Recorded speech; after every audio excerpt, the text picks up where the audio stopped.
आज मैं देहरादून की स्ट्रीट फूड की रेसिपी लेकर आई हूँ जो काफ़ी चटपटा और स्वादिष्ट होती है। और ये बिल्कुल छोले भटूरे की तरह होती है, लेकिन छोला भटूरा से थोड़ा सा डिफरेंट होता है। तो चलिए इसे बनाना स्टार्ट करते हैं।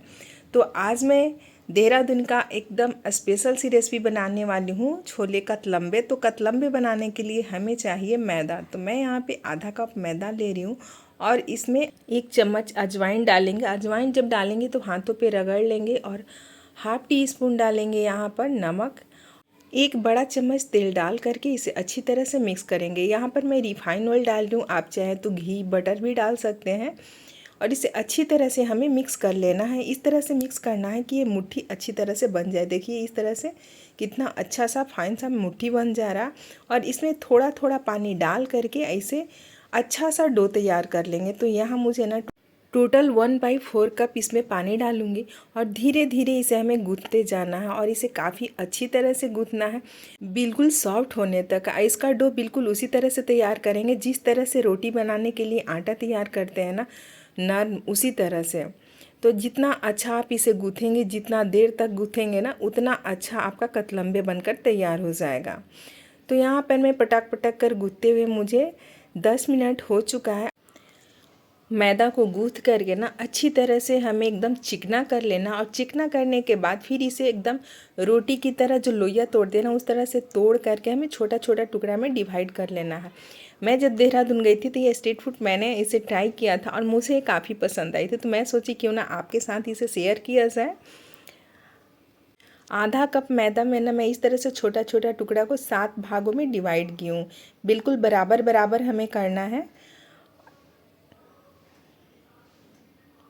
और जब इसे बराबर बराबर टुकड़ा में कर लेंगे तो इस पर सूखा हुआ मैदा छिड़क लेंगे और छिड़क करके इसे अच्छी तरह से इसमें लपेट लेंगे और फिर इसे बिल्कुल रोटी की तरह गोल गोल इसका चिकना सा लोई तैयार करेंगे। हाथों पे इस तरह से मल करके, जिस तरह से मैं मल रही हूँ, और इस तरह से जो एक्स्ट्रा आटा बचे था उसे अंदर की तरह दबा करके चिकना सा हमें और बिल्कुल रोटी की तरह इसे बेल लेना है, पतला सा।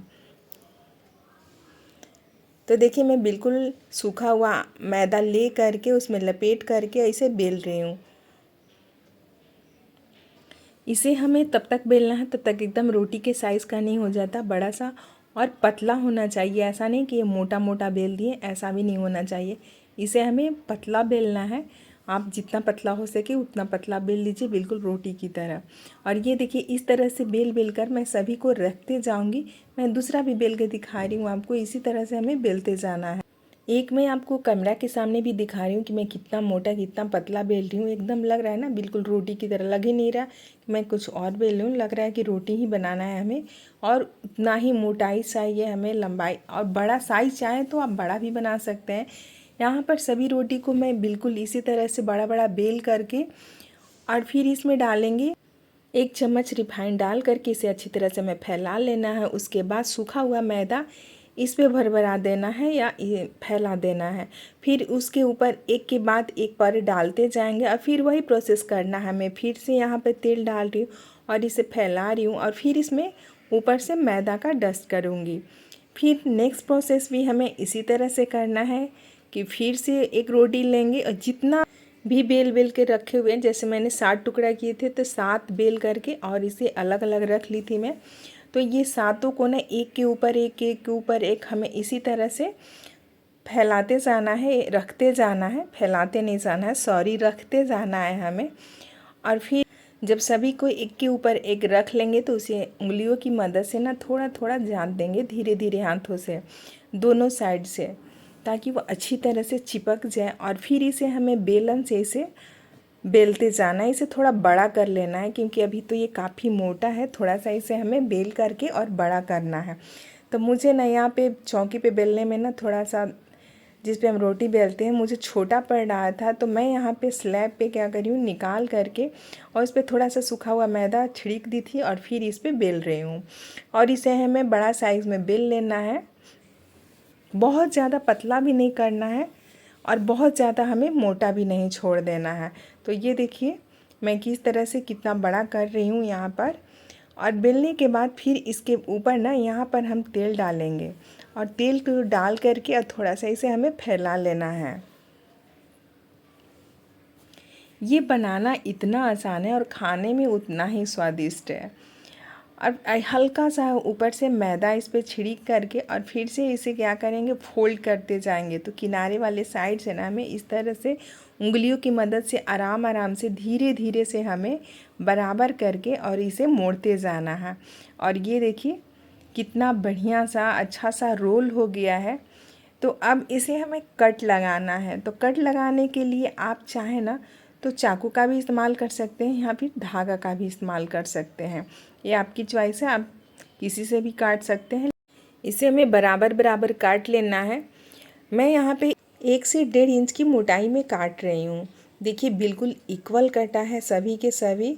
और यहाँ पे आप गिन सकते हैं कि कितना है, 2 4 6 8 पीस हुआ है। लेकिन मैं जो ये किनारे वाला जो पतला वाला पार्ट आपको दिख रहा है और इधर का भी पार्ट जो दिख रहा है किनारे का, मैं दोनों को एक ही में जोड़ करके और बना ली थी। तो यहाँ टोटल मैं 7 बना पाई थी।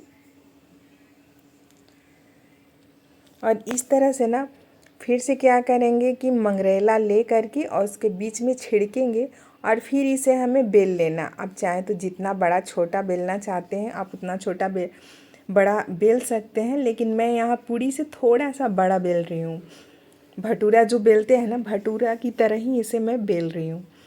और इसी तरह से सभी को बेल करके एक ट्रे में रख लेंगे साइड में। और फिर एक कढ़ाई में तेल गरम करेंगे। देखिए यहाँ पर मैं सभी को बेल चुकी हूँ एकदम मंगरेला डाल डाल के। कितना अच्छा इसका लुक आया देखने में। जब मैं इसे छानूंगी ना तब आप देखिएगा। तो तेल काफ़ी अच्छा गरम हो चुका है। और ये देखिए मैं किस तरह से इसे फ्राई कर रही हूँ।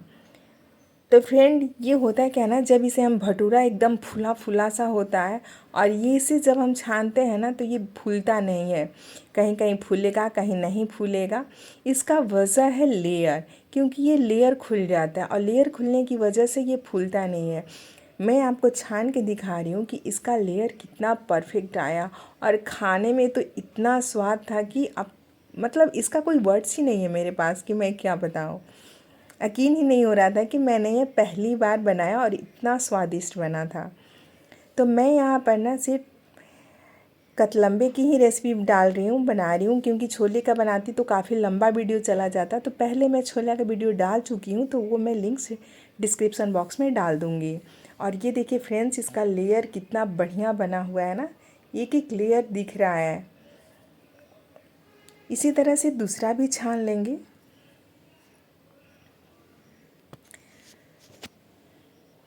और इसी तरह से उलट पुलट कर हमें पकाना है। बिल्कुल हाई फ्लेम पे इसे नहीं पकाएंगे।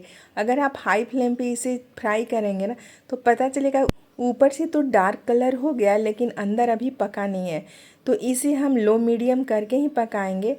और देखिए इतना क्रिस्पी बनता है ना, क्रिस्पी तो देखने में बनता है, आप तोड़िएगा तो बनता है, लेकिन ये मुंह में जाते ही घुल जाता है।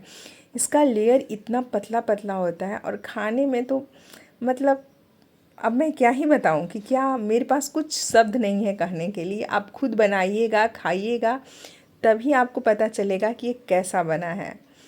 तो यहाँ पर मेरे सारे कतलम्बे बन चुके हैं और इन्हें मैं छोला के साथ सर्व करती हूँ। तो आप प्याज ले, नींबू, हरी मिर्च ले लीजिए, इस पर अचार ले लीजिए और फिर इसका आनंद उठाइए। तो मेरे तो मुँह में पानी आ रहा है, मैं चली खाने। आपको मेरी रेसिपी कैसी लगी हमें कमेंट बॉक्स में ज़रूर बताइएगा। और अगर आपको मेरी रेसिपी थोड़ी सी भी पसंद आई हो ना तो प्लीज़ लाइक शेयर सब्सक्राइब करें। Thank you, bye bye, take care.